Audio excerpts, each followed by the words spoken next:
Welcome to the Fear and Greed Daily Interview. I'm Sean Aylmer.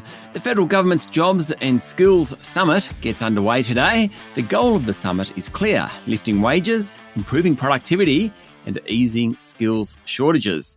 But deciding exactly how to achieve that could be a little bit more challenging, with government, business and unions all attending. Will we see meaningful reform come out of it?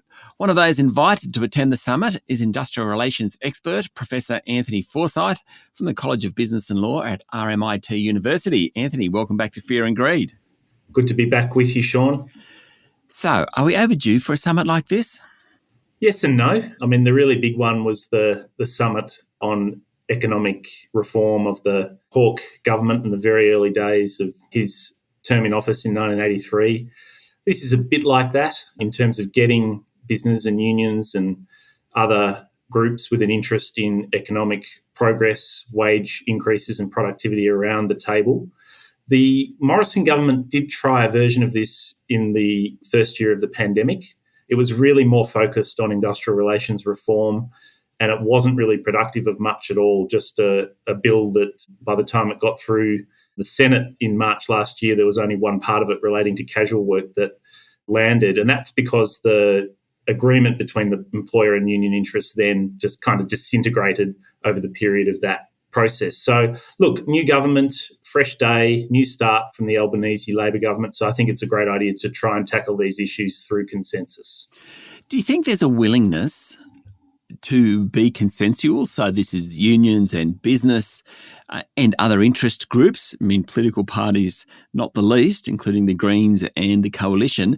Do you think there is a desire to come together and work on it? Look, I think there is a genuine desire and interest to look afresh at some deep-seated problems in the Australian economy, including the fact that wages haven't really lifted over the last 10 years and the fact that we have some significant labour shortages and skill gaps. And look, in the lead up to the summit, it's been interesting to see just how much consensus has already emerged. There's been a lot of backroom discussions, particularly between unions and employers, that I'm certainly not a party to, but have been watching them unfold with interest. So around areas like skills and training, the ACTU and the three big employer groups have put out some common principles or interests calling on increased government funding for vocational education and training and lifting apprentice wage subsidies.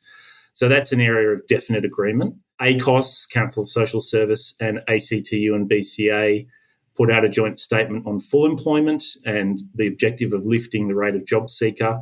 And there's a joint agreement between those parties on increasing the focus on permanent skilled migration.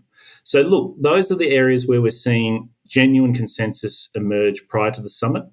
The area where there's less consensus, and that's probably going to be the focus of most disagreement, is in relation to industrial relations reform. Yep. Okay. Can we jump into that? We hear a lot about multi-employer bargaining. What is that? Yeah, well, this is my sweet spot for the summit. The reason I'm there, I think, is a lot of my work on industrial relations reform has been examining our collective bargaining system. So I think all parties agree that the current system of enterprise bargaining is broken. The numbers of agreements being made are in decline.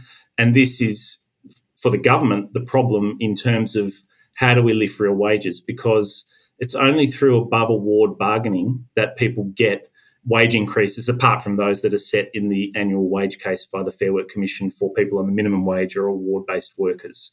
Okay, I'm going to jump in. So I want you to break that down for me. So that minimum wage case, the 5.1% that went through, that was only a very small number of people. The 4.5%, I think, was a large number of people that went through. But that was still like less than 20% of workers. Am I right in saying that? Those figures are around about right. So it's those workers who have had a fairly significant increase in the minimum wage compared to previous years, but bearing in mind that inflation is leaping ahead of that, mortgage rates are going up. So, the union movement sees it still as in real terms a pay cut, but it is the most significant increase we've seen for a while. Okay, and then when you talk about above award, these are individuals who have been able to negotiate with their employer to earn more than whatever their enterprise agreement has given them. Well, let's put a step in between that, and that's the enterprise agreement step. So, sure, some highly skilled workers, maybe some people in the IT industry, for example, could negotiate higher wages above whatever an award or an agreement provides. What we're really looking at in terms of the problem to be addressed at the summit is the people who should be able to improve on their award wage levels or minimum wage through enterprise bargaining. And so that wouldn't be individual agreements. That'd be agreements made between workers at Woolworths or for part of Woolworths or for all or part of another big employer. So that's the part that's not working, because current enterprise agreements now apply only to 15% of the workforce, and that's down from 27% 12 years ago.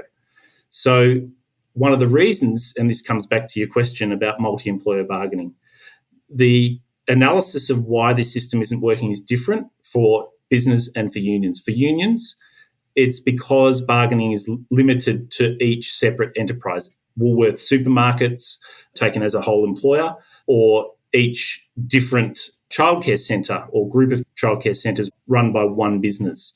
It's breaking down because workers can't bargain across multiple employers or on an industry-wide basis. And that's what the ACTU is pushing for.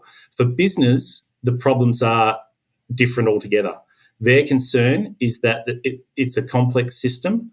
Enterprise bargaining, making agreements in their view is difficult, partly because of the better off overall test being applied by the Fair Work Commission. And they also think that the procedures for getting agreements up are too complex and take too long.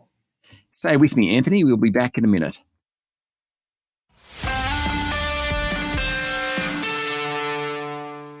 My guest this morning is Professor Anthony Forsyth, Industrial Relations Expert from RMIT University and an attendee at the Government's Jobs and Skills Summit today and tomorrow. So in 2 days' time, what's the hope? Is the hope that we have some sort of framework? Well, the hope is that we have some sort of framework to go forward, but can you kind of fill that in a bit? Yeah, well, I think the framework, and the government will come out with a communique at the end of the summit, I'm told, about the areas of agreement and what the next steps will be. I think around some of the issues I touched on at the beginning, around dealing with labour shortages, dealing with issues of closing the gender pay gap for women, and the fact that we've undervalued work in feminised industries, and perhaps some issues relating to our migration system, although I would like to see discussion not just of filling our labour shortage gaps with more migration, but ensuring proper protections for those workers, because pre-pandemic a lot of them were exploited and underpaid. But I think they're the kinds of areas where we're going to see real agreement and a program for moving forward from the Labor government. The area where I think it will be trickier to get agreement over the next couple of days is on industrial relations reform. So the Small Business Lobby Group has agreed to talk to the ACTU further. They've agreed on an MOU about industry bargaining that might apply, for example, for small businesses like hairdressers. But the big business groups are very opposed to it. And we haven't even talked about insecure work and dealing with growing numbers of casuals, independent contractors, labour hire and gig workers. Yeah, I wanted to get onto that, just the gig economy, and we've had some legal decisions recently which have gone one way, then the other way, which have made people think a lot about the gig economy, but the casualisation of the workforce, that whole area, clearly there's not parameters in place that manages that well enough. Will the summit, the next couple of days, address that, do you think?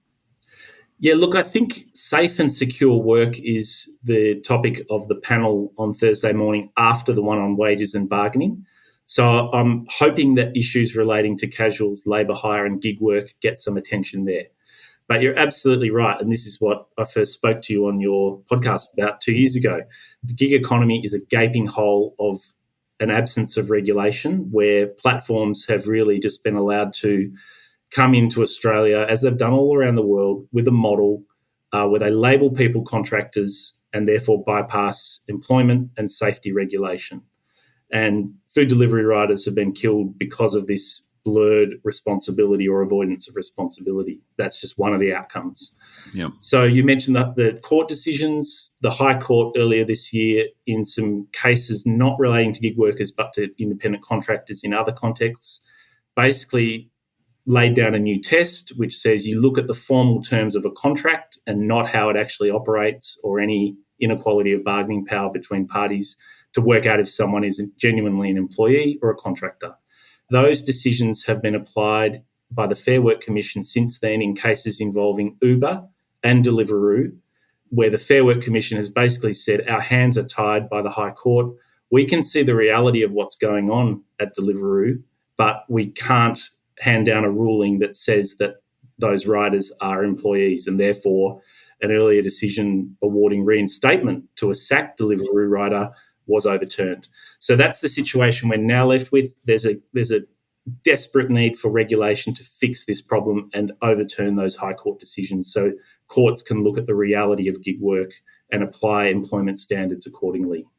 Okay, so just back to the summit. My final question, Anthony Forsyth, is what would success look like? It has been built up so much, and just like the IR summit that the Morrison government held, there was a lot put into that, and we walked away thinking that, well, it probably there wasn't the consensus going into it that we have at the moment. So, it is different. But as you mentioned earlier on, very little came out of that particular summit. What would success be like at the end of this one? I think success will look like an agreement and a way forward on those issues I mentioned around dealing with our labour shortages, working out the proper role of the migration system as a supplement for our skills and labour needs where people are protected and not exploited, closing the gender pay gap through measures like, this is where multi-employer bargaining could really help because it's in caring industries that are mostly women workers that are currently not paid properly.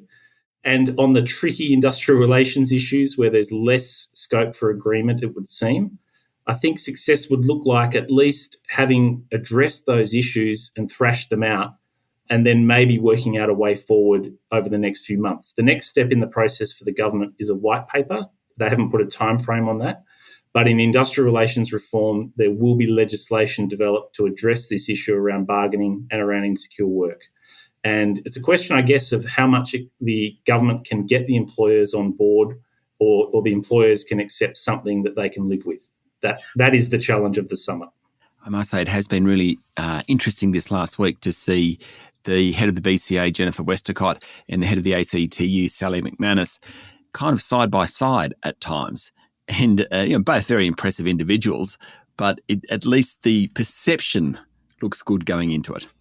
Yeah, look, they were both on ABC Insiders on Sunday morning, and I watched that and I thought exactly what I saw a few people saying on Twitter, which was how refreshing to have a civilised, knowledge-based discussion of issues where people aren't attacking each other. I think that, in as much as anything, is an achievement of the summit itself, is that it's got people talking, and although they disagree on the solutions, they agree on the need to look at these issues closely together and see if they can work it out. They're in the room. It's good. Anthony, thank you for talking to Fear and Greed. It's a pleasure. Anytime. That was Professor Anthony Forsyth from the College of Business and Law at RMIT University, one of the attendees at today's Jobs and Skills Summit. This is the Fear and Greed Daily Interview. Join us every morning for the full episode of Fear and Greed, Australia's most popular business podcast. I'm Sean Aylmer. Enjoy your day.